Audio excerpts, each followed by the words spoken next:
Hi guys, myself Sumanesh and today we are going to discuss about China's WTO Accession Environmental Impact Assessment. Introduction to China's WTO Accession. China's accession to the World Trade Organization occurred on December 11, 2001. This event marked as a significant shift in China's integration into global economy. The implication of this accession extend to various sectors including environmental policies. Background of China's WTO membership. China's application to join the WTO began in 1986, demonstrating its commitment to reform. Membership was seen as a way to enhance trade opportunities and economic growth. The accession process involved extensive negotiations with existing WTO members. Overview environmental impact assessments. Environmental impact assessments are critical tools for evaluating the potential environmental effects of proposed projects. EIS help ensure that environmental considerations are integrated into decision-making process. The implementation of EIAS can lead to more sustainable development practices.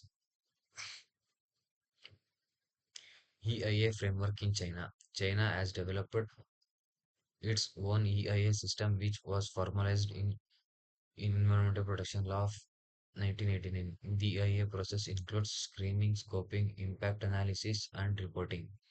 Since WTO accession, there has been a push to align China's EIA practices with international standards.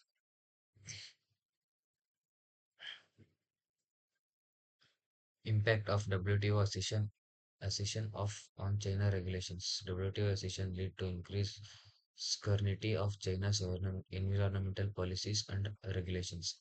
The need to comply with international trade rules prompted reforms in environmental governance. This created opportunities for strengthening EIA process and enhancing environmental protection. Economic growth versus environmental protection. China's rapid economic growth post WTO accession has raised concerns about environmental degradation. Industries expanded quickly, often at the expense of environmental safeguards. Balancing economic objectives with environmental sustainability remains a significant challenge. Case study of environmental impact. Several industries such as manufacturing and mining have seen significant environmental impacts. Specific case studies highlight the challenge of pollution and resource depletion. These examples of underscore the need of effective EIA practices to mitigate negative effects. Public participation in EIA process. Public participation is a crucial component of effective EIA in China. Engaging stakeholders fosters transparency and accountability in environmental decision making. Despite improvements, public involvement in EIA process remains limited in some areas. International collaboration and best practices. China's CIA system has been benefited from international collaboration and knowledge sharing. Learning from best practices in developed countries can enhance local EIA effectiveness. Partnership with international organizations can support capacity building in EIA process. Challenges of implications. One major challenge in implementing EIA in China is the lack of reinforcement mechanisms. Resource constraints and inadequate training can hinder the effectiveness of EIA process. Additionally, corruption and lack of transparency can undermine the integrity of assessments.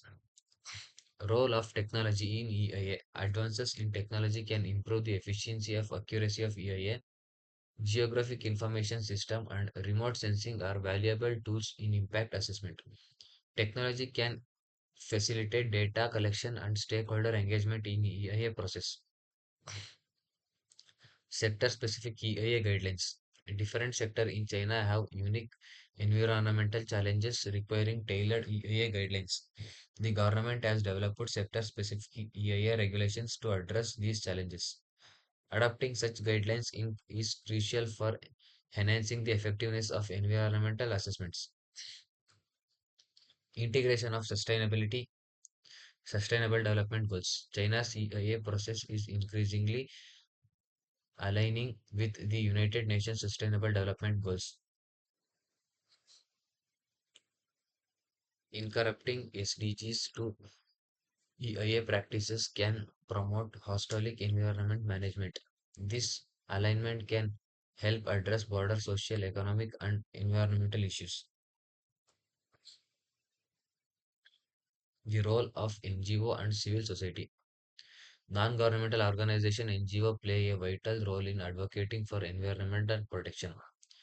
Civil society can hold government and industries accountable through increased awareness and activism.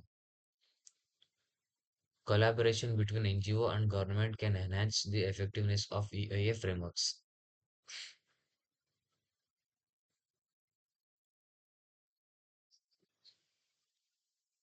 Future directions of for EIA in China. The future of EIA in China will likely involve ongoing reforms and enhancements.